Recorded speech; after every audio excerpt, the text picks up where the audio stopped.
नमस्कार। सत्य हिंदी पे शरद की दो टूक में आपका स्वागत है। मैं हूं शरद प्रधान और आज इस कार्यक्रम में हम चर्चा करने जा रहे हैं उत्तर प्रदेश सरकार के उस आदेश पे जिसके जरिए से उन्होंने डायरेक्टर जनरल पुलिस का अपॉइंटमेंट के रूल्स में बदलाव किया है और बहुत ही सिग्निफिकेंट बदलाव है क्योंकि अभी तक जो सिस्टम था वो फॉलो किया जा रहा था। सुप्रीम कोर्ट का एक आदेश था जो कि Prakash Singh committee, former director general थे प्रकाश सिंह साहब, जिन्होंने एक पीआईएल करी थी और सुप्रीम कोर्ट ने उस पे पीआईएल पे कुछ ऑर्डर्स किए थे कि किस तरह से आईपीएस ऑफिसर्स की पोस्टिंग होनी चाहिए और including the head of the state police director general. तो उसके तहत ये सिस्टम बनाया गया था कि यूपीएससी में स्टेट गवर्नमेंट भेजेगी 3 नाम जो एलिजिबल लोग हैं, उनमें से यूपीएससी सिलेक्ट करेगी on the basis of merit and seniority कि किसको डायरेक्टर जनरल पुलिस बनाया जाए और उसके बेसिस पे अपॉइंटमेंट्स होने। लेकिन इस आदेश को एक तरीके से सरकमवेंट करता रहा गया। किस तरीके से किया कि गवर्नमेंट ने और खासतौर से योगी सरकार ने जो अपॉइंटमेंट्स करें उनमें से शुरू के बाद में जब जो अपॉइंटमेंट्स कुछ हुए इस तरीके के जिनका अप्रूवल बिना वहां से लिए करा यूपीएससी से, तो उनको डेजिग्नेट कर दिया एक्टिंग डीजीपी। अब डेजिग्नेशन के तौर पे तो एक्टिंग डीजीपी आप कर सकते हैं, लेकिन जो जहां तक उनके स्टेटस का, फाइनेंशियल स्टेटस का सवाल है, उसमें कोई चेंज नहीं होता। वो वही तो। और आज की स्थिति भी यही है, जो प्रेजेंट डीजी हैं वो भी एक्टिंग डीजी के पोजीशन पर ही। इससे पहले जो थे वो भी एक्टिंग डीजी, और उनसे पहले तक ये मिस्टर मुकुल गोयल थे। तब तक मिस्टर सुलकान सिंह, मिस्टर मुकुल गोयल, इन लोगों के टाइम तक यो सिस्टम फॉलो होता रहा। एक सिस्टम के तहत किया गया, लेकिन जब सुप्रीम कोर्ट के आदेश आ गए तो फिर ये एक्टिंग डीजीपीज बनाना शुरू हो गए। अब इन्होंने जो ये बना है, जो कि अप्रूवल जिसका कल स्टेट की कैबिनेट ने किया है, कल ही, उसके तहत यह हो गया है कि अब स्टेट गवर्नमेंट को यूपीएससी से इजाजत लेने की कोई जरूरत नहीं है। इस जो जो नए रूल्स बनाए हैं उसमें सिर्फ यह है कि एक समिति बनाई गई है, स्टेट गवर्नमेंट की समिति होगी, उसमें यूपीएससी के एक मेंबर को वो उस कमिटी में रख लिया गया है। एक रिटायर्ड हाई कोर्ट जज को रखा गया है, एक रिटायर्ड डायरेक्टर जनरल पुलिस को रखा है, स्टेट के चीफ सेक्रेटरी को रखा है।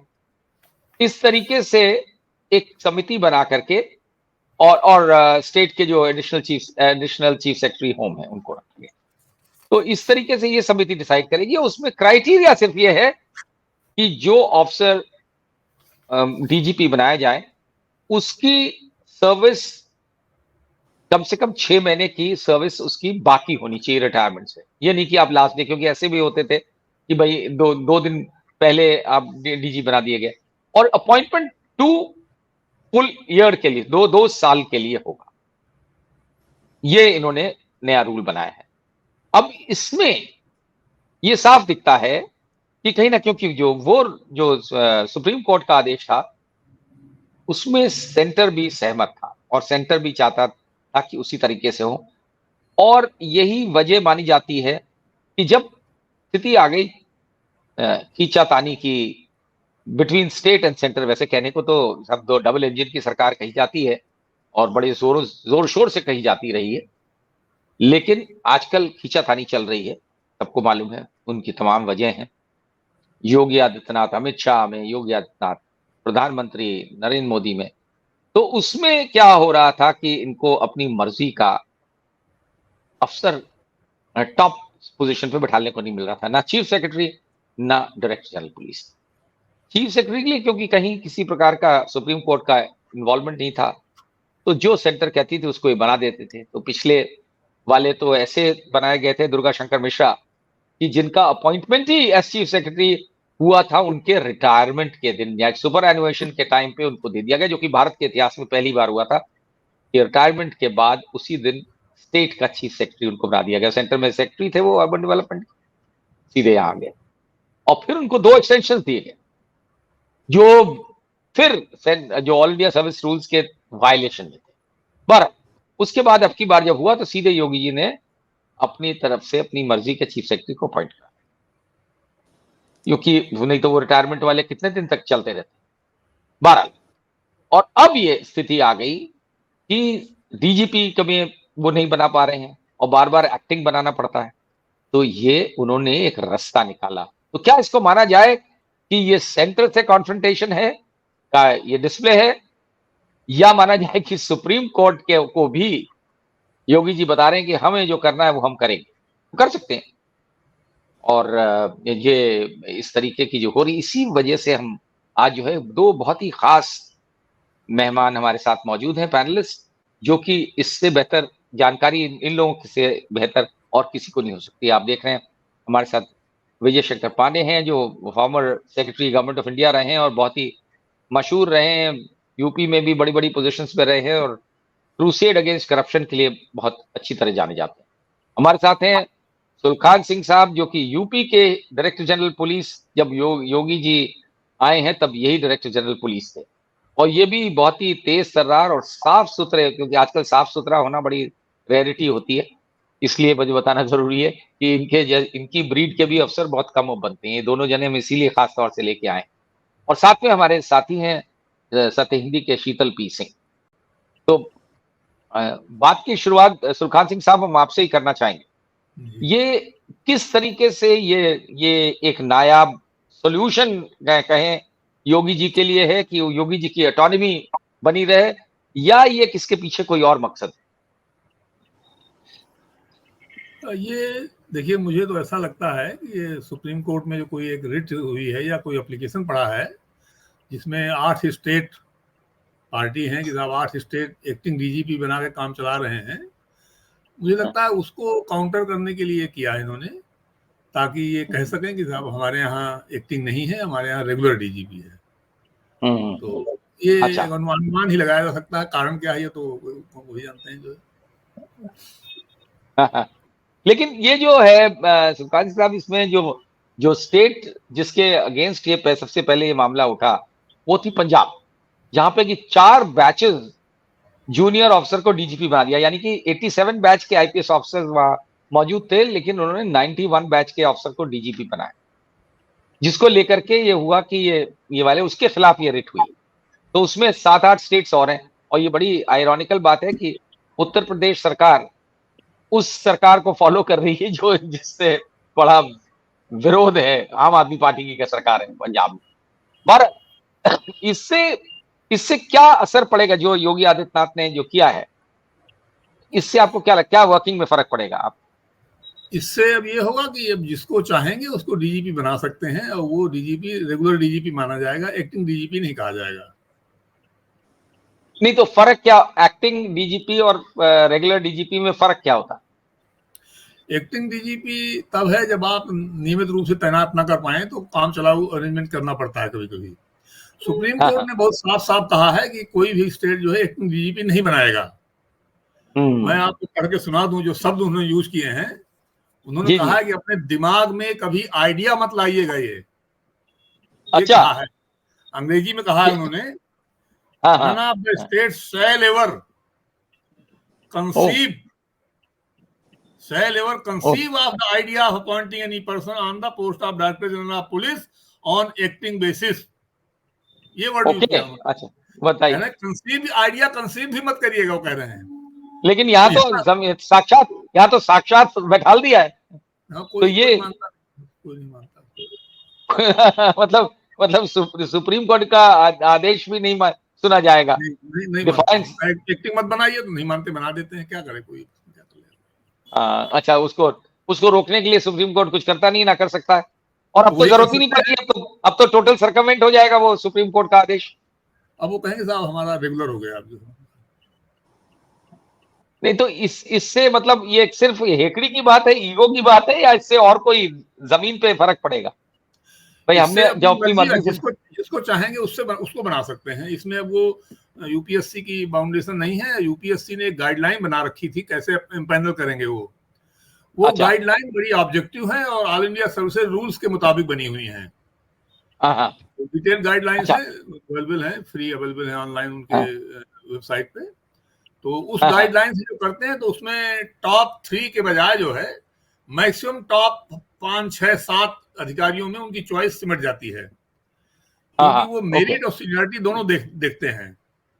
हाँ हाँ तो जब मेरिट और सीनियरिटी आप देखेंगे तो आपकी चॉइस जो है टॉप 3 के बजाय टॉप 5 टॉप 6 पे आ जाएगी, और उनमें से 3 को हाँ लोग पैनल में डालते हैं, तो राइट चॉइस लिमिटेड हो जाती है सरकार के लिए। हाँ सरकार कोई हाँ। सीमा नहीं चाहती है इसमें, अच्छा, कानून की भी स्टेट सीमा गवर्नमेंट चाहती सरकार है नहीं कि ये चाहती। जी, वो जो आप कहते हैं कि रूल ऑफ लॉ लागू नहीं होता है, तो वो तो नहीं मानना ये चाहते हैं। क्या आपको लगता रूल है ऑफ कोई भी लॉ वो सरकार नहीं मानते चाहती नहीं है? हमारे यहाँ तो। जी, तभी पिछले 10 सालों में रूल ऑफ लॉ इंडेक्स आपका 57 से बढ़ करके या 79 हो गया है, 57 से 79। 10 साल हम में 22 इंडिया, पायदान आप नीचे गए हैं। ये इंडिया या इंडिया की कहे बात ऊपर, कर रहे हैं आप? या कहे ऊपर जी रूल ऑफ लॉ इंडेक्स जो है, जी हाँ जी हाँ हाँ हाँ। जी, ये वो उसमें आप, कंट्री का है ना ये हाँ, पूरी ये कंट्री। जी जी जी, क्रिमिनल अच्छा, ये तो जस्टिस क्लेम करते हैं। अच्छा प्रोजेक्ट अच्छा, ओके ओके। जारी करते हैं वो तो लोग जो है। हम उसमें हम तो तरक्की कर रहे हैं, रूल ऑफ लॉ को वायलेट करने में हम तरक्की कर रहे हाँ, उसको तरक्की मान सकते हैं या जो भी मान ले, 22 पॉइंट आगे निकल गया। हैं। तो ये पूरे देश का है, कोई यूपी का नहीं है। यूपी बट को यूपी सिंगल में आउट कुछ किया। आपको लगता है कि यूपी में कुछ ज्यादा है? क्योंकि आप पिछली बार कह रहे थे कि यूपी में कुछ ज्यादा है, क्योंकि यहाँ पे बुलडोजर लॉ चलता है, इसमें यहाँ पे और कई अपने अपने कानून चलते हैं। यूपी तो कई मामलों में आगे रहा है, हमेशा आगे रहता है, इसमें किसी बात नहीं। इन मामलों में, वायलेशन में। अच्छा, ये एक चीज पांडे जी, आपने वो बड़ी वर्किंग देखी है, आप एडिशनल कैबिनेट सेक्रेटरी भी रहे यूपी में, तो इस तरीके का कोई एग्जाम्पल पहले है जहां ब्लेटेंटली कहने कि नहीं साहब, हम सुप्रीम कोर्ट का और आदेश हम नहीं फॉलो करते? या यहाँ पे तो चलिए, यहाँ पे तो अभी तक चाहे ये लिहाज में होता रहा है कि या कोई रूल है कि सेंट्रल गवर्नमेंट की इजाजत लेकर के आप करेंगे। अभी तक तो ये होता था कि अपॉइंटमेंट डायरेक्ट सेंट्रल गवर्नमेंट ही जिसको तय कर देती थी वो बन जाता था, क्योंकि डबल इंजन की सरकार थी।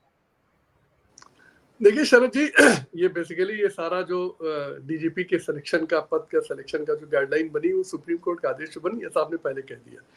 तो जब सुप्रीम कोर्ट के डायरेक्शन से कुछ होता है तो एक तरह से बाइंडिंग हो जाता है, और किसी भी राज्य सरकार के लिए उसको वायलेट करने में दिक्कत होगी।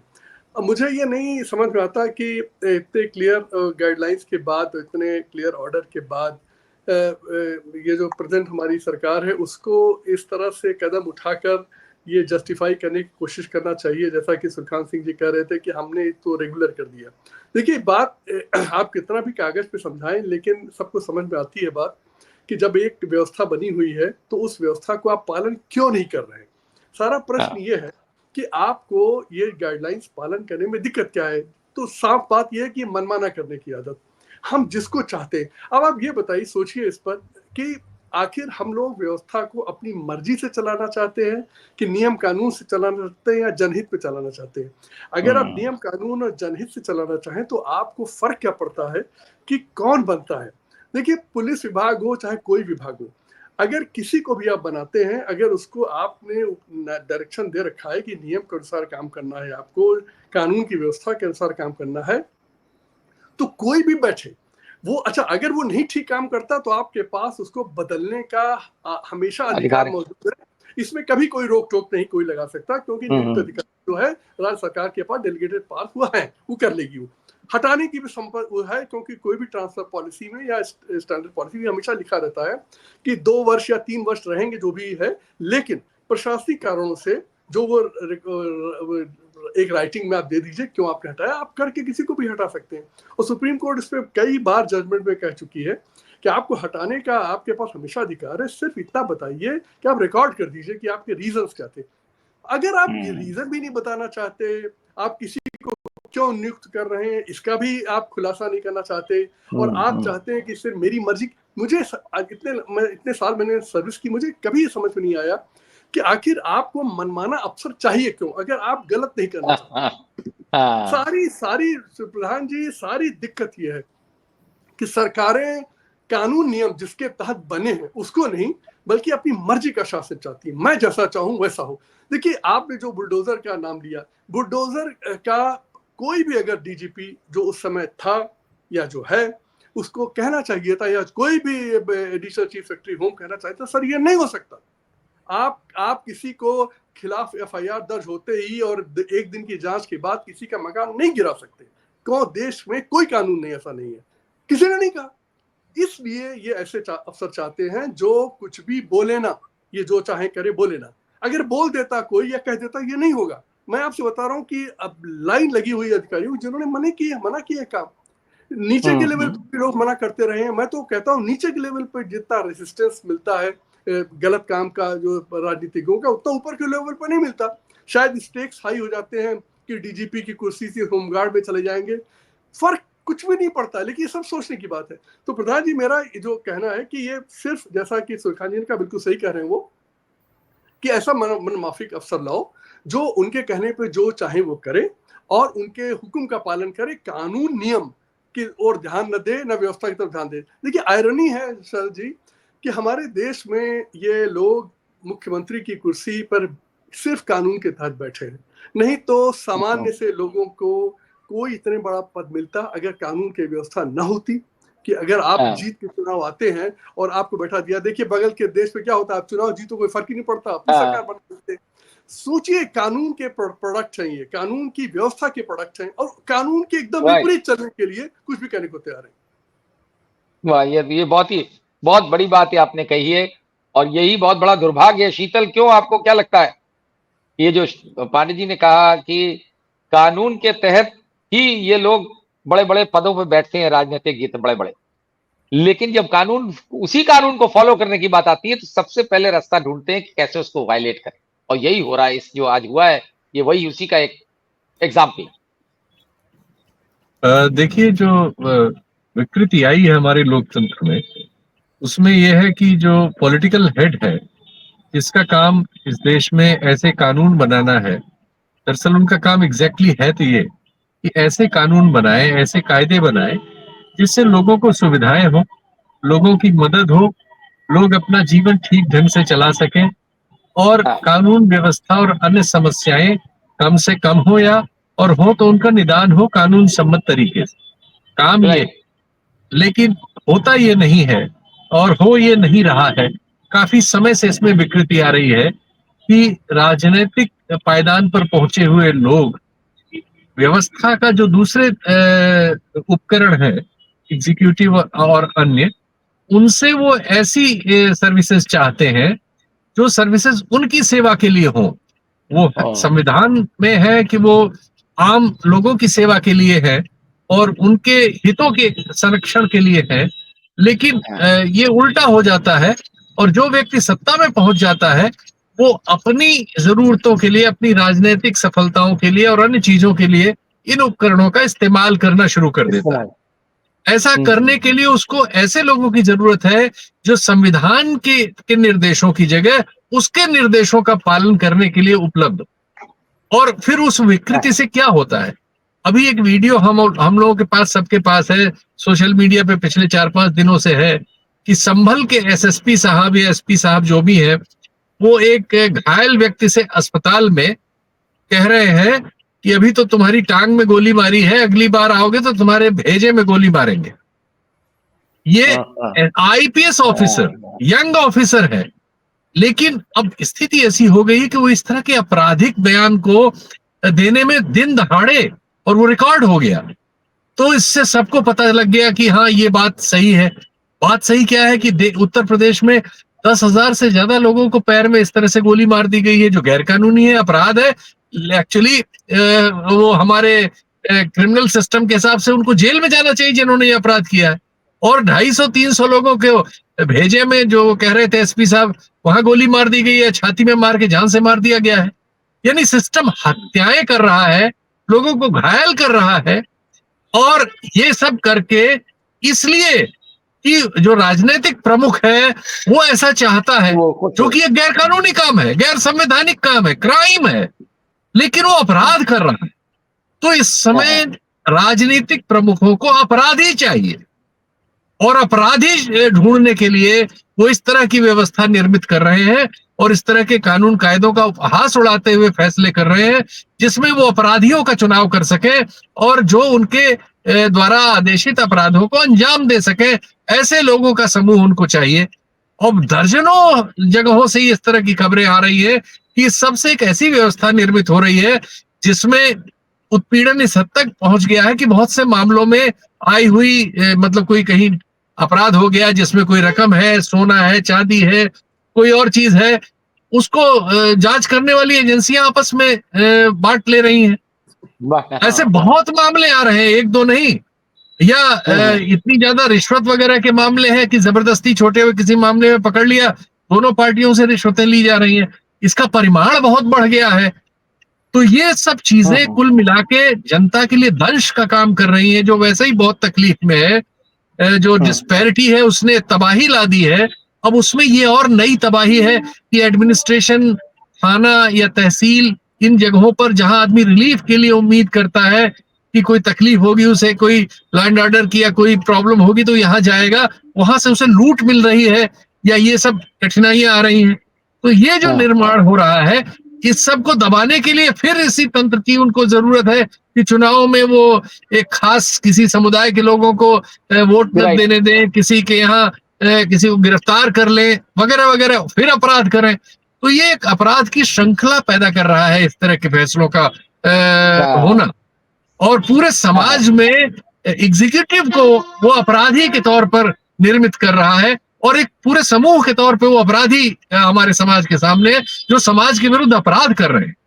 ये है सच्चाई। ये सच्चाई है, और ये इससे ज्यादा और बुरा क्या हो सकता है सुल्तान सिंह साहब। लेकिन ये जो आदेश है, जो डिसीजन लिया गया है यूपी गवर्नमेंट द्वारा, ये ठीक है कि अपनी मर्जी का डीजीपी, ऐसा नहीं है कि अभी तक अपनी मर्जी वाले नहीं बैठते थे। चीफ सेक्रेटरी के मामले में तो ऐसा हुआ है, लेकिन बस खाली उनको डेजिग्नेट नहीं कर पाते थे। कोई वर्किंग में फर्क पड़ जाता है क्या अगर एक्टिंग का डेजिग्नेशन है? वर्किंग में कोई फर्क नहीं पड़ता है, कोई फर्क नहीं पड़ता। की इफेक्टिवनेस इस बात पे डिपेंड करती है कि सरकार ट्रांसफर पोस्टिंग्स के मामले में उनकी कितनी सुनती है। अच्छा, इसी से डीजीपी की इफेक्टिवनेस होती है।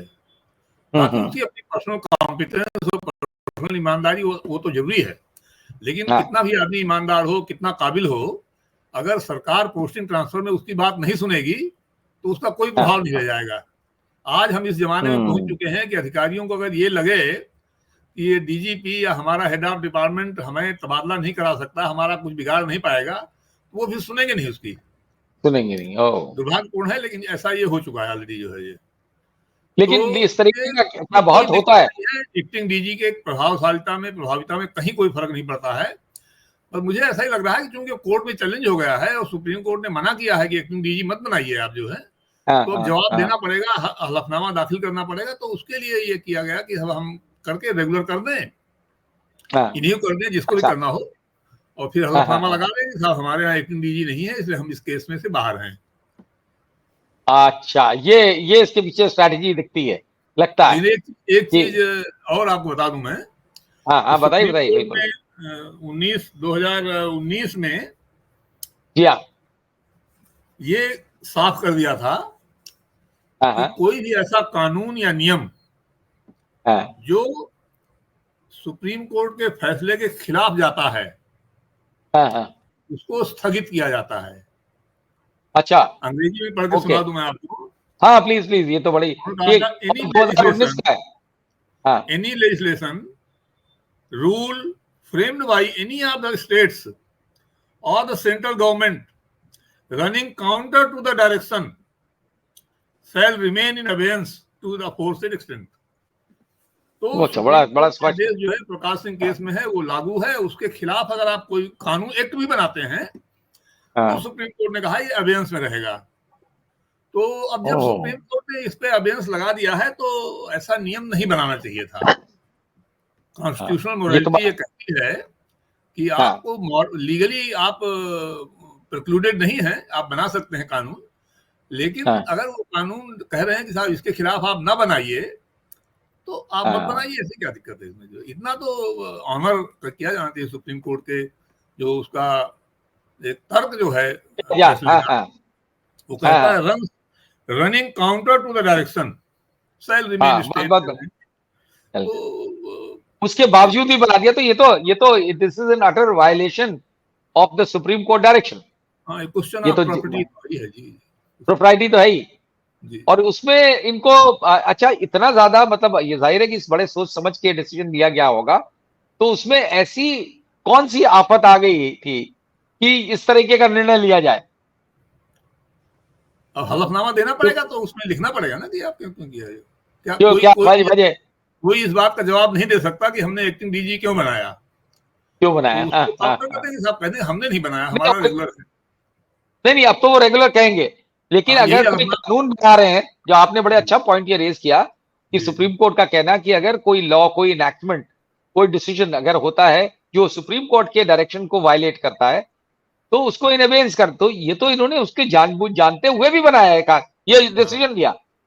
तो इसका तो पता नहीं क्या, जो भी इनके लॉयर्स इन्हें एडवाइस करेंगे वो जवाब देंगे, लेकिन मुझे नहीं लगता कि एक चीफ मिनिस्टर को इस तरीके का निर्णय लेने से क्या हासिल होगा, ये समझ में नहीं आता, सिवाय इसके कि आप बता रहे हैं कि ठीक है भाई, हम किसी की परवाह नहीं करते, चाहे सेंटर, और आजकल जो है बहुत तेजी से एक जैसा मैंने बताया टग ऑफ वॉर चली रही है लखनऊ और दिल्ली के बीच में। तो इस ऐसे माहौल में ये क्या इससे अचीव करेंगे ये नहीं समझ में आता। ये ठीक है कि ईगो तो जरूर सेटिस्फाई हो जाएगी कि साहब हम सर्वे सर्वा है, इससे यही यही मैसेज जाता है। अच्छा, ये चीज साहब, वन इंपॉर्टेंट क्वेश्चन, कि जब अब जैसे पांडे जी ने कहा कि अपने डीजीपी का मतलब है जो कुछ भी कर दे, कुछ भी का मतलब है कानून और सवाल ना करे, बस उसको कह दिया कि भाई ये कर दो तो ये हो जाएगा। तो इस तरीके का क्या जनरल माहौल रहता है, बाकी लोग अभी भी हैं आपके, जब मैं तो आपको देखा हुआ है मैंने आपको कि जो जो नो कहने वाले लोगों में से आप रहे हैं कि गलत चीज है तो नहीं करेंगे, तो ऐसे अभी भी लोग हैं या ये ब्रीड ही खत्म हो रही है? नहीं, ऐसे लोग हमेशा अल्पमत में रहते हैं। हाँ, और सरकारी देखिए, जो नौकरी करने आता है, मैं तो कहता हूँ जो नौकरी करने का जिसने वो बनाया है, तो वो अपनी नौकरी करना चाहता है। ज्यादातर लोग तो एवरेज मॉरल स्टैंडर्ड के होते हैं। हाँ, मुझे हाँ, एक हाँ, पांडे जी की एक बात याद आ रही है। एक डीएम कमिश्नर और डीआईजीएस बड़ी मीटिंग हुआ करती थी पहले। हाँ, तो उसमें इन्होंने कहा था, मैं ये कोट करता था, ट्रेनिंग में कहा करता था लोगों को। उन्होंने हाँ, कहा था कि हाँ, देखिए, ये नौकरियां जो हैं ये कमजोर कलेजे वालों के लिए नहीं है। हाँ, हाँ, और अगर आप नहीं बर्दाश्त कर सकते हैं दबाव जो है, तो आप कहीं और किनारे चले जाइए। तमाम पोस्टें हैं, आपको कोई वहां पूछेगा नहीं। लेकिन हाँ, ये नौकरियां बड़े कलेजे वाले के लिए हैं। आप हाँ, डीएम एसपी जो कर बनते हैं, आईजी डीआईजी कमिश्नर बनते हैं, तो आपको कलेजा मजबूत होना चाहिए। आप हाँ, ये नहीं कह सकते हैं कि आपके ऊपर दबाव है। दबाव तो होगा ही। हाँ, दबाव बर्दाश्त हाँ, करने के लिए तो इतना हाईली पेड और हाईली रिसोर्स्ड अधिकारी तैनात किए गए हैं। बताइए कौन हाँ, अधिकारी है जो 15-12 साल की 10 साल की नौकरी में इतना पैराफर्नेलिया और इतना अथॉरिटी और इतना रिसोर्स दिए जाते हैं जो डीएम और एसपी के पास हाँ, है बिल्कुल कहीं कोई बिल्कुल। कॉर्पोरेट सेक्टर में 10-10 करोड़ जिनका पैकेज है, उनकी ये हैसियत है? नहीं है। सही बात, इसलिए किया गया बिल्कुल है नहीं कि है। आप कुछ तो स्टैंड लीजिए भाई। हम्म, तो मैं अब कहता हूँ यही कि भाई, पांडे जी कहते हैं कि ये कमजोर कलेजे वालों के लिए नौकरियां नहीं है जो पांडे जी, है। अभी भी लेकिन अब तो कमजोर कलेजे वाले बढ़ गए हैं पांडे जी, ज्यादा हो गए हैं। मैंने तो ट्रेनिंग में सबको हाँ, बताता था ये बात जो है कि ये ध्यान रखिएगा, अच्छा, पुलिस में आप आए हैं तो कमजोर कलेजा नहीं है, कोई दिक्कत नहीं है। और आप नहीं करते हैं तो आपको कहीं किनारे कर देंगे। आप तनख्वाह लीजिए और बैठे रहिए आराम से। आप थाने में भी रहना चाहते हैं और काम भी गलत करना चाहते हैं, ये चीज ठीक नहीं है। लेकिन राजनीतिज्ञों को यही पसंद है। हाँ, तो ठीक है, करें। कम से कम कुछ लोग तो ऐसे रहे जो अपवाद स्वरूप बने रहे दाएं बाएं। क्या दिक्कत है उसमें? नहीं तो वो तो अल्पमत में रहेंगे, और अल्पसंख्यकों की क्या हालत है ये तो आप नहीं जानते ही हैं जाएंगे। आजकल। नौकरी पेशा आदमी तो जो अपनी आजादी छोड़ करके हाँ, आजाद आसमान में उड़ने के बजाय उसने सुरक्षित जीविका चुनी है, तो वो कोई बहुत बड़े मूल्यों वाला व्यक्ति थोड़ी है। वो हाँ, तो दबाव पड़ने पर टूट जाएगा। दबाव पड़ने पे उठ वही जाए। बर्दाश्त करता है जो जिसके अंदर सेल्फ रिस्पेक्ट और अपनी इज्जत की बात होती है। वो दबाव में स्टैंड करता है। और जिसको केवल सुविधा देखनी है, नौकरी बचानी है, वो दबाव नहीं बर्दाश्त करेगा। नहीं करेगा। और इसको लोग लेकिन जस्टिफाई वो करते हैं, यही कहते हैं साहब बहुत दबाव था, क्या करें। इसको हाँ, जस्टिफिकेशन के तौर पे लेते हैं लोग। क्या क्या स्थिति बन गई है पांडे जी। आपने आपने सोचा था कि जब आपने 1979 में जब सर्विस ज्वाइन करी, खैर आपने तो बहुत देर तक भी नहीं, बाद में भी नहीं सोचा, लेकिन अब आपको कैसा लगता है ये सोच करके कि आज के राज, तब तो पहले ये जो स्टील फ्रेम कहा जाता था आईएएस को भी, और पुलिस का, और वो मतलब वही जैसी जो बात सुखार सिंह साहब ने कही कि बड़े कलेजे वाला, तो अब तो कलेजे वाले लोग ही पसंद नहीं है नेताओं को, तो क्या, और तादाद बिना कलेजे वालों की बहुत ज्यादा है। देखिए, तो जैसे सुरखान जी ने कहा कि मैं 2-3 बातें इस पर रखूंगा। देखिए, जो एक तो राज्य सरकार के पहला बिंदु मैं लेना चाहूंगा, पर राज्य सरकार को ये गलती नहीं करनी चाहिए। जैसा सुरखान जी बड़ा अच्छा एक्सप्लेन किया, ये मैं कहना चाह रहा था लेकिन उन्होंने आज बता दिया कि ये ऑलरेडी ये सारे इस तरह के ऑर्डर जो अबेयस पे रहते हैं, तो ये इनके करने से कुछ भी फर्क नहीं पड़ने वाला। मेरा तो ये कहना है कि आप डीजीपी नियम से बनाइए, और जैसा सुरखान जी ने कहा, डीजीपी की उसी की चलती है जिसकी राज्य सरकार सुनती है ट्रांसफर पोस्टिंग में। तो आप क्यों नहीं ऐसा करते, लीस्ट रेसिस्टेंस का रास्ता लीजिए, किसी को बना दीजिए, लेकिन आप एडीजी, लॉ एंड ऑर्डर और फला दुनिया भर के जो के स्ट्रक्चर हैं वो सारा वो अरेंजमेंट करते, एसपी, डीआईजी, आईजी तो आपको फ्री है करने के लिए। तो ये गलतियां नहीं करनी चाहिए। तो मेरा ये सुझाव राज्य सरकार को, अगर पोलाइट मुझसे मांग तो नहीं रहा कोई सुझाव, लेकिन फिर भी मैं कहूंगा कि नियम पालन करते हुए डीजीपी बना दीजिए, और अगर आपका पसंद का नहीं बनता तो उसे किनारे कर दीजिए, उसकी ट्रांसफर पोस्टिंग में मत सुनिए और राज्य अपना पूरा अच्छी तरह चलाइए। दूसरा प्रश्न शरद जी बिल्कुल एकदम साफ है कि आप पब्लिक सर्विस में आए हैं, और पब्लिक सर्विस में देखिए, हम लोग जो पब्लिक सर्विस में ये सरकारी नौकरी में आते हैं, तो हमको एक चीज नहीं भूलना चाहिए कि हम लोग सिर्फ कानून के नौकर हैं। हम लोग किसी राज्य सरकार, किसी पॉलिटिकल पार्टी, किसी के नौकर नहीं। देखिए, हर आदमी जो सर्विस में जाता है तो संविधान की शपथ उससे दिलाई जाती पहले दिन, जिस दिन नौकरी में हम लोग सर्विस में घुसे। सुरखान जी ने भी ली होगी, मैंने भी ली।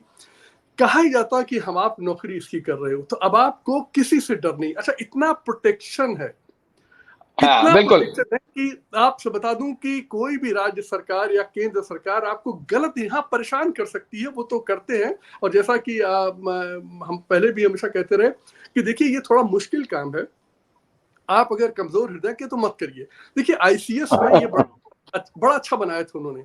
आईसीएस अफसरों को देखते थे वो कि जो भी थोड़ा कमजोर हार्ट का होता था, सॉफ्ट होता था, उसको तुरंत जुडिशियल साइड में ट्रांसफर कर देते थे, और वही लोग फिर डिस्ट्रिक्ट जज और हाई कोर्ट के जज, सुप्रीम कोर्ट जज बनते थे। तो उन्होंने रियलाइज कर लिया था कि भाई, ये आदमी आईसीएस पास करके तो आ गया है, लेकिन इसके बस का नहीं है, तो उसको तुरंत जुडिशियल साइड में कर देते थे। हमारे राज्यों में, देश में इस तरह की बहुत सी पोस्टिंग्स हैं जहां पर आराम से आप काम भी करें और आपको कोई प्रेशर भी ना आए, आप अपनी नौकरी कर लीजिए।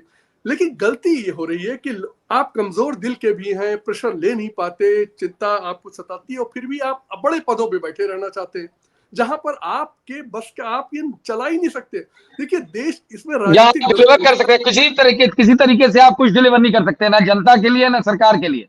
Exactly. और आप देश का, राज्य का, समाज का बहुत नुकसान कर रहे हैं। देखिए शरद जी, दुर्भाग्य की बात है कि 70 साल बाद भी आज हम अपने देश भर में, मैं प्रदेश बात नहीं, देश भर में एक थाना ऐसा नहीं है जो ईमानदार हो, एक तहसील ऐसी नहीं है जहां पर बिना रिश्वत सिफारिश के काम होते हैं। कौन सा देश चला रहे हैं, कौन सा कानून का राज है कि इतने सालों बाद हम लोग छोटे छोटे इंस्टीट्यूशन ठीक न कर पाए, और कानून कहने को हमारे पास कानून का राज है, सब कुछ है, और हमारा देश संविधान से चलता है। तो ये बात बिल्कुल गंभीर है कि राज्य सरकार को ये नहीं करना चाहिए था जो उसने अभी स्टेप उठाया है। उसे देश में जो व्यवस्था बनी है उसका पालन करिए। आपकी मर्जी का नहीं आता तो आपके पास इंस्ट्रूमेंट्स हैं। सुरखान जी ने बहुत सही कहा, उसी डीजीपी की चलती है जिसकी ट्रांसफर पोस्टिंग में सुनी जाती है। आपके हाथ में ट्रांसफर पोस्टिंग में सुनना ना सुनना बाहर कर दीजिए, लेकिन इस तरह से ओपनली सुप्रीम कोर्ट का को फ्लाउट करना, राज्य की पूरी व्यवस्था, देश की व्यवस्था को इस तरह से नष्ट करना बहुत गलत है, और ये जिसने भी एडवाइस किया था ठीक नहीं था।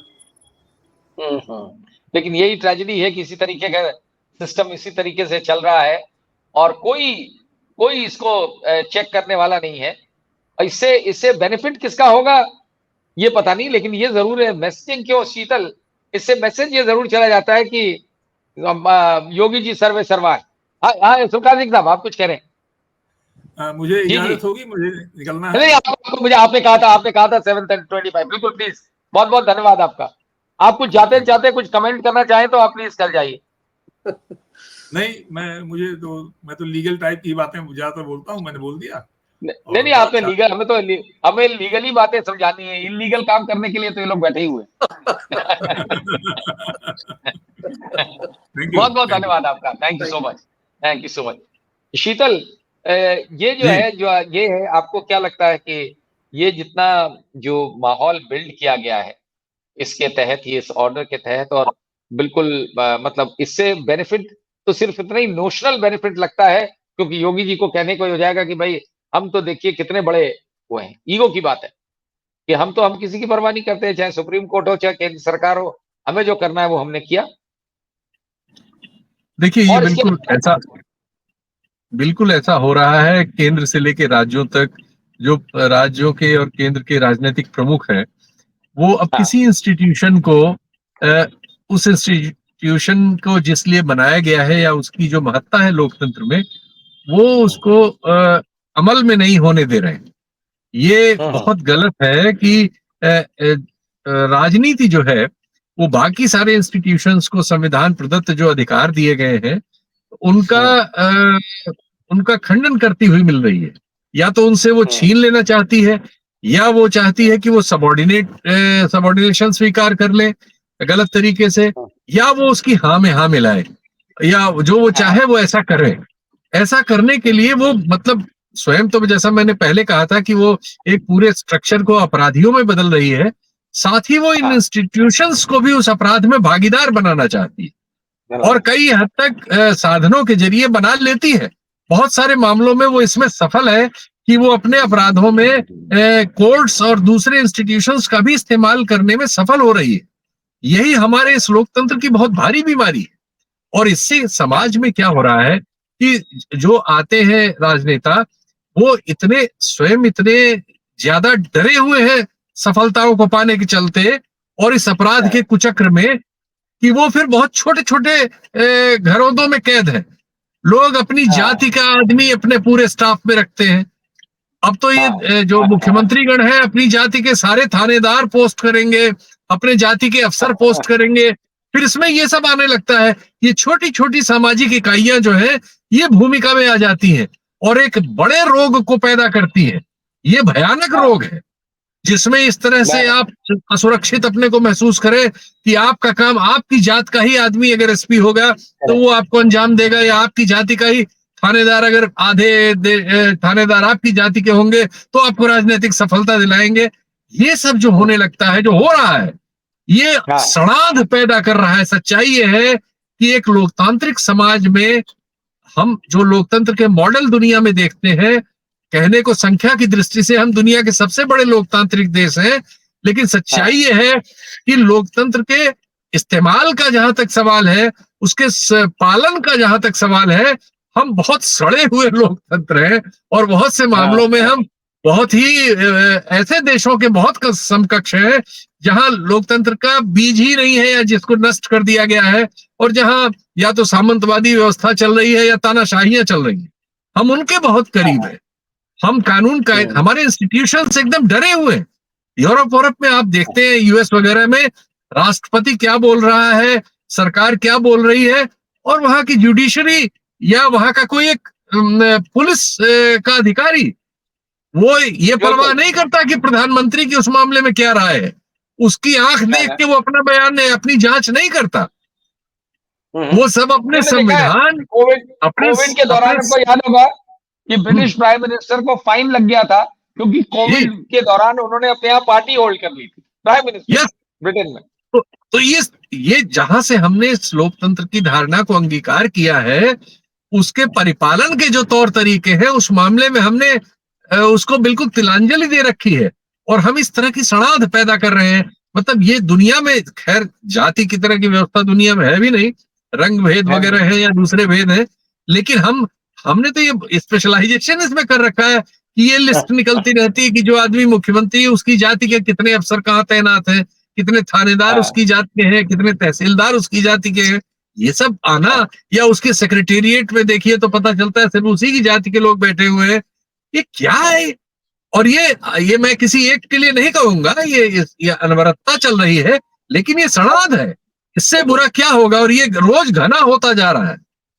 ये जैसे ये घना हो गया है कि 87% आपके जो सांसद चुने जा रहे हैं वही आदिवासी और दलित छोड़ के सब करोड़पति है। अब कोई साधारण आदमी की तो भूमिका ही खत्म हो गई, सब करोड़पति है। 87% आपके सांसद और ये सब जो चुने जा रहे हैं कोई उसमें साधारण आदमी है नहीं। तो राजनीतिक कार्यकर्ता, राजनीतिक व्यक्ति पैदा होना ही हमारे सिस्टम से बंद हो गया है। ये बहुत मतलब बीमारियों की एक अंतहीन श्रृंखला है, जिसमें से एक पर हम आप बात कर रहे हैं कि एक सुप्रीम कोर्ट का आदेश है, स्पष्ट आदेश है, उसकी अवहेलना करने के लिए इस तरह की तिकड़में बनाई जा रही हैं। और जाहिर है ये मुख्यमंत्री ने स्वयं ये पूरा प्रस्ताव तो नहीं बनाया होगा, उन्हें लोगों ने सुझाव दिए होंगे। और ये सुझाव किसने दिए होंगे? ये सुझाव वही संविधान की शपथ लेके आए हुए नौकरशाहों ने दिए होंगे, उन्होंने ये तरीका बताया होगा। नहीं, यही तो पांडे जी कह रहे थे कि जो है ये जिसने भी सलाह दी है बड़ी गलत सलाह दी है, क्योंकि ऑब्वियसली यस तो पांडे जी ये अल्टीमेटली ये हमें कहाँ पहुंचाएगी? लास्ट कमेंट आपका, कंक्लूडिंग कमेंट। इस तरीके की व्यवस्था जो बनाने की प्रयास किया जा रहा है कि जिसमें रूल ऑफ लॉ नहीं, my rule, my word is law. देखिए शरद जी, जहां तक इस प्रकरण का मामला है, इसमें तो राज्य सरकार को नुकसान ही होगा और उससे अंत में आदेश पालन करना पड़ेगा जो सुप्रीम कोर्ट का है। इसलिए इससे तो कोई आप बिल्कुल चिंता की बात नहीं। लेकिन जो ये प्रथा, जैसा कि शीतल जी ने बहुत विस्तार से कहा, वो असली प्रॉब्लम ये है कि हम लोग कानून के राज से बहुत दूर चले गए और व्यक्ति विशेष की राज, उसकी इच्छा के राज पर चल रहे हैं और ये बहुत सालों से चल रहा है। मैं बैठ गया तो मैंने जैसा कहा कि कानून नियम से बैठे हो लेकिन उसके ही सबसे ज्यादा खिलाफ चलते हो। और एक दो मामलों में नहीं, आपसे बता रहा हूं कि आप दिन भर इनकी दिनचर्या ले, आप इनके निर्णय देखें, वो अधिकांशतः कभी भी, मुझे तो मौका मिला इन लोगों के साथ मुख्यमंत्रियों प्रधानमंत्री काम करने का, ये कभी बिंदु आता ही नहीं है कि साहब जनहित में ये नहीं होना चाहिए। अरे ये भाई होना चाहिए। भाई ये क्या है? आप किसके लिए बैठे हैं? जनता के लिए बैठे थे। तो शरद जी, आपका जो प्रश्न है कि ये कहाँ पहुंचेगा, ये गिरावट की रास्ते पर है। इसमें कोई सुधार की अभी इच्छा वो नहीं दिखती, इच्छा शक्ति नहीं दिखती। और दिक्कत यह है कि राजनीति जिस रास्ते पर चल पड़ी है वो अब जाति और धर्म में जैसी फंसी है, ये उससे और आगे आगे देखिएगा विघटन, और ये जो बंटवारे की जो व्यवस्था वो आगे चलेगी। अब तो देखिए इतना दुखद वो है जो स्लोगन है, बटेंगे तो कटेंगे। बताइए ये लोकतंत्र है हमारा, इससे ज्यादा आप शर्मनाक क्या बोल सकते हैं? लोकतंत्र में आप ये कैसे बटेगा कोई? बताइए, जब तक आप बांटेंगे नहीं, जब तक बांटेंगे नहीं। लेकिन शरद जी इसी पे मैं बता दूं, अभी जो कनाडा में हो रहा है, कनाडा की घटनाओं पर कनेडियन व्हाइट नागरिकों की जो टिप्पणियां हैं या जो कनेडियन मूल के लोग हैं, शर्म आएगी हमको, आपको। हम लोग इससे शर्मा नहीं रहे। उसमें नीचे हर आदमी लिख रहा है कि ये लोग अनसिविलाइज्ड हैं, पिछड़े हैं दिमाग से, आदतों से, इनको डिपोर्ट करिए, बाहर निकालिए इनको, क्यों आपने इस देश में ले लिया है? आप सोचिए ये कितनी बुरी बात है कि भारतीयों के बारे में ये कहा जाए कि इनको इस देश से बाहर निकालिए, इनको वापस भेजिए जहां से आए, डिपोर्ट करिए। ये धारणा बनना, क्योंकि हम वहां भी ये सब नारे लगा रहे हैं, यही कर रहे हैं। वो डिवाइड करने का जो है हमारे दिमाग में, ये अंग्रेज से कहा गया था डिवाइड एंड रूल, लेकिन हम उसको जितनी बखूबी फॉलो कर रहे हैं वो शायद 75-76 साल हो गया। अब तो अंग्रेजों को भूले, हम लोग अपने भी तो कुछ अकल लगाएं कि उन्हीं अकल पे चलें। एक पांडे जी, एक एज ए डेविल्स एडवोकेट मेरा एक सवाल है लास्ट, कि क्या चीफ मिनिस्टर को, कोई भी चीफ मिनिस्टर को, कोई ये अधिकार नहीं होना चाहिए कि प्रैक्टिकल वर्किंग में कि अपनी मर्जी का ही आदमी अपॉइंट करे, बुरा हो भला हो? क्या ये अधिकार होना चाहिए कि चीफ डायरेक्टर जनरल पुलिस या चीफ सेक्रेटरी क्या उनके मर्जी का हो और सीनियरिटी और मेरिट पे ना हो, जैसा वो चाहते हैं? देखिए शरद जी, ऐसा है कि इसमें बहुत क्लियर है कि देखिए, आपको जो डीजीपी या चीफ सेक्रेटरी बनाना, उसकी एक सेवा की शर्तें तो कानून नियम में, संविधान में दी हुई है, तो उसका पालन करता हो तो उसको आप बनाएं। देखिए देश में कई उदाहरण है। मैं इस बारे में व्यक्तिगत राय जो ये है कि कभी भी लोकतांत्रिक व्यवस्था में जिसके पास पब्लिक का मैंडेट हो उसमें अनअकाउंटेबल लोगों को दखल नहीं देनी चाहिए। जैसे यूपीएससी का रोल अब नहीं होना चाहिए था डीजीपी के सिलेक्शन में, सीबीआई डायरेक्टर के सिलेक्शन में सीजेआई चीफ जस्टिस इंडिया का रोल नहीं होना चाहिए था, क्योंकि ये लोग पब्लिक को अकाउंटेबल नहीं है। अगर कोई डायरेक्टर घटिया होता अगर सेलेक्ट हो जाए तो कल प्रधानमंत्री का के निकल जाएगा कि भाई मैं क्या करूं, इसमें तो आप बैठे थे, आप ही तो इसमें पार्टी है। अब वो अकाउंटेबल है नहीं। लेकिन दुर्भाग्य से हमारे देश में गिरावट जब होती है तो लोग शॉर्ट टर्म सोल्यूशन ढूंढते हैं। लोग भाग के सुप्रीम कोर्ट के पास गए, साहब ये तो रोज डीजीपी बदल रहे हैं, रोज चीफ सेक्रेटरी बदल रहे हैं, सीबीआई डायरेक्टर सिफारिश लगाया जा रहा है। तो ये एक सोच समाज की एक ऐसी व्यवस्था बना दी गई जिसमें अकाउंटेबिलिटी नहीं है। आप सोचिए सीजेआई को, चीफ जस्टिस ऑफ इंडिया को सीबीआई डायरेक्टर का चयन करने में कैसे बैठा रहे हैं आप? कैसे वो नहीं, उसका कोई लेना देना नहीं, वो जज है। उसको सिर्फ आप ये कहिए दो पक्ष आए हैं, इनके बीच में न्याय कौन है, सही कौन है। उनको भी आपने पार्टी बनाकर उन्हें इतना कमजोर कर दिया है। अब सीबीआई के ऊपर प्रश्न उठाने से पहले उन्हें 10 बार सोचना पड़ता है कि उसका डायरेक्टर उनका खुद का चुना हुआ है। इसलिए आपके प्रश्न का सीधा उत्तर है ये नहीं होनी चाहिए थी। जो डीजीपी के सिलेक्शन में ये जो बाहर के व्यवस्था लाकर थोपा गया, ये हमारी लोकतांत्रिक व्यवस्था के नियम के विरुद्ध, सिद्धांत के विपरीत है और इसको नहीं करना चाहिए। चीफ मिनिस्टर जिसको चाहे बनाए, उसके बाद अगर उस खराब शासन चलाएगा तो अकाउंटेबल के बाहर कर देगी और उसके लिए खुद फिर वो चीफ मिनिस्टर अकाउंटेबल अकेला जिम्मेदार होगा, अकेला जिम्मेदार। बिल्कुल बिल्कुल। तो ये बड़ी बड़ी विडंबना है जो किया गया है। एक तरफ से ये देखा जाए कि चीफ मिनिस्टर को भी अधिकार होना चाहिए, क्योंकि पब्लिक की अकाउंटेबिलिटी इलेक्टेड रिप्रेजेंटेटिव को होती है। तो वो जिम्मेदार कैसे होगा अगर सिलेक्शन किया जाएगा उन लोगों द्वारा जिनका आप आजकल कानून व्यवस्था होती तो आप किसको गाली दे रहे हैं? आप यूपीएससी मेंबर को गाली दे रहे हैं कि चीफ मिनिस्टर को गाली दे रहे हैं? आप ये थोड़ी पूछ रहे हैं कि डीजीपी का सिलेक्शन किसने किया था, किसने किया? जो पब्लिक का वोट लेके आया है, गाली वो खाएगा, सिर्फ अकर्मण्यता उसकी है। बिल्कुल बिल्कुल, आपने बिल्कुल सही कहा। लेकिन दुर्भाग्य ये होगा इसका कि कोई भी चीफ मिनिस्टर, जब अकाउंटेबिलिटी की बात आएगी तो कोई चीफ मिनिस्टर नहीं कहेगा कि हमने किया।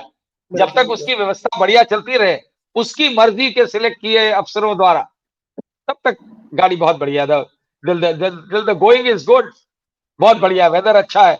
जब मौसम खराब होगा, जब वो कुछ गड़बड़ करेगा, तब चीफ मिनिस्टर कहेगा मुझसे क्या मतलब, उससे क्या। फिलहाल जो अभी किया गया है वो एक नई व्यवस्था कायम करने के लिए किया गया है और मैसेज इससे सिर्फ यही जा रहा है कि हम सर्वे सर्वा हैं, जो चाहेंगे वो करेंगे। आज के लिए इतना ही। आप दोनों का हमारे साथ जुड़ने के लिए और साथ चले गए, बहुत बहुत धन्यवाद। नमस्कार।